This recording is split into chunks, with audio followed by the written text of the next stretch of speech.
I wish you all knew my dad, John McGowan. Someone everyone wanted to be around. He made you feel seen. He made you feel heard. He was your business in action. Unfortunately for us, his family, he died quite suddenly. Here we had this lovely vacation in Wisconsin, and just 2 days later, he had a brain hemorrhage. He slipped into a coma for a few months, and he didn't come out of it. For the end of that time, when we moved my dad to hospice, the doctor said to us, "This guy is a strong guy.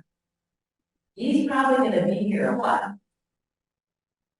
The first night he was transferred there, Tom and I packed up our family and went to see Dad. Because Olivia, my youngest, many of you have met, she was just 6 months old at the time. And so she wasn't able to see Papa in ICU those last 2 months. So we packed her up, and in hospice, she could go see him and touch his face and love. She was Papa's pad, and she loved to sleep in his arms. Sophia and Kiki, my other 2 daughters at the time, were 4 and 5, and they loved him dearly too. He was truly beloved by all his grandchildren, which included my brother and sister-in-law's 3 kids too. So when we arrived at the hospice facility, we walked up the stairs, and who was there but my brother and his whole family, along with my mom. And they were eating dinner in the conference area. They ordered food in so that they could be there. But we had no idea that they were there. We were so excited to see them all. And you know those moments in life where you're running, it's emergency, we're taking shifts. We really hadn't had time to just be with one another. So after dinner, we all went into Papa's room and we circled around his bed. The moon was so light. It was nice. It was almost celebratory. There seemed to be a peacefulness, a love that pervaded the room. It was unexplainable, almost mystical. It was just a feeling. And so we prayed around him, and we all told him how much we loved him and missed him, and we shared bits about our life and what was going on. And we ended by holding hands and praying the Lord's Prayer. And then, for the first time in months, we headed to our home. We headed each to our own individual homes with this lightness in our hearts. I don't think I need to tell you what happened. Because you know, after that unexpected, beautiful, time stands still kind of a moment that we had of praying and giving together with God's love, he peacefully passed away that morning. And I'm certain it was the love of God and the love of his family that enveloped him. And he felt that unseen. His love, grace, and mercy.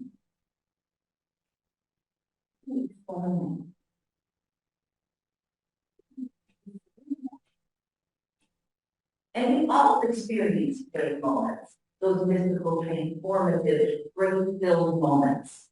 The moments when God's love shines through. God's love shines through Jesus today, and we heard the gospel, but not until the very end. Because today, in our rhythm moment, we see Jesus in the light of his humanness more than his divinity. Why? Because Matthew showcases his human side squarely and boldly when Jesus ignores and then insults the Canaanite woman. She's other. She's Gentile. She is not Jewish. He's the minister to the Israelites and said so. God's mercy and love shining through and transform the heart of Jesus. Now, some might say it was the persistence and grit of the woman. And I hear that because never underestimate a strong mom. When it's her son or daughter that he's feeling and she's sick, came Barbara, right? And Jesus commented on her faith. But I think it can be both. I think it could be her deep faith as well as a transformed heart from Jesus. Matthew gives us with a story that highlights the true transforming power of God. Because what happened next is that Jesus turned to her and said, yes, I will heal your daughter. I will open ourselves up to that mystery, to being transformed by God's love. If we open ourselves up to it by remembering that we are God's beloved. You are God's beloved, and you, and you, and you, and you. We are all God's beloved. And when we acknowledge that, and we know it, and we walk from that place, open to receiving God's grace, sharing that grace with others.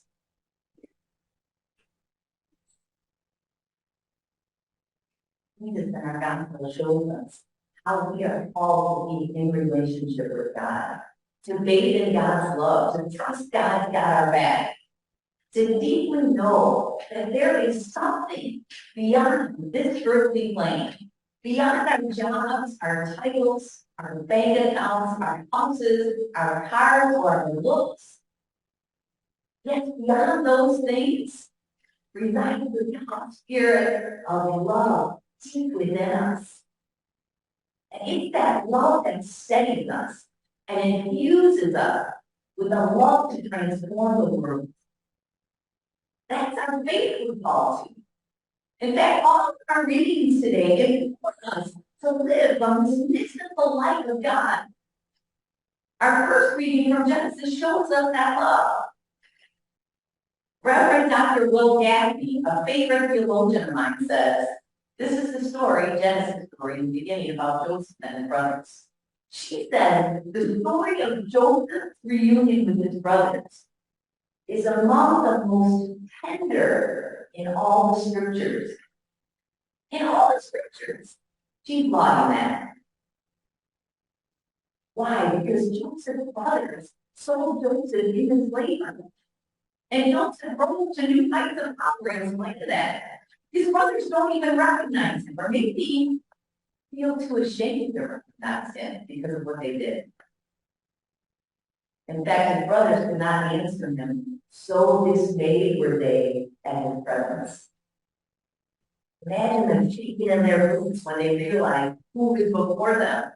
And while Joseph surely could be angered and revengeful, God mercy works through him, and he loves all his brothers, letting go of the hurt and forgiving them. To Will Gaffney's point, this tender story says, then he fell upon his brother Benjamin's neck and wept. While Benjamin wept upon his neck, and he kissed all his brothers and wept upon them. And after that, his brothers talked with him. All that love. Our song talks about living into God's love as well. The Latin version of the original Hebrew translation of the first line of the song is no, I didn't get that. Okay. Ecce quam. That's it. That kind of resonates with my Italian ancestry. Ecce quam means behold, how good. That's the first line. Oh, how good and pleasant it is when brethren live together in unity. Ecce quam. There's nothing else to be said about that. It's so beautiful.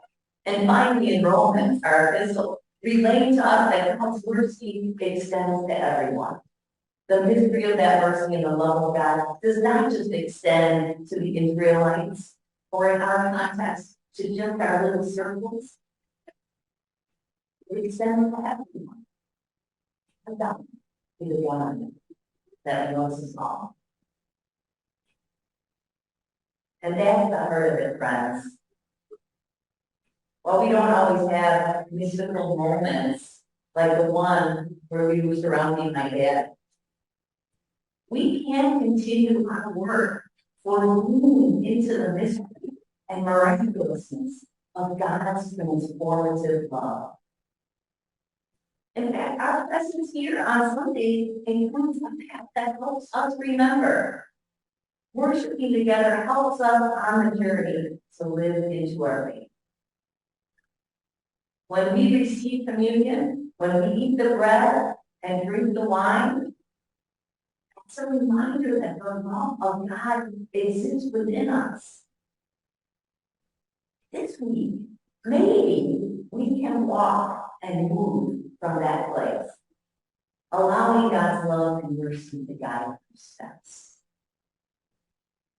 Maybe we start by being our own advocate and being compassionate toward ourselves with grace and kindness and mercy. Because then that loving presence extends out. It extends out to others. This is our call as Christians, to be love in action. Friends, you are love in action. Let's transform the world. Amen.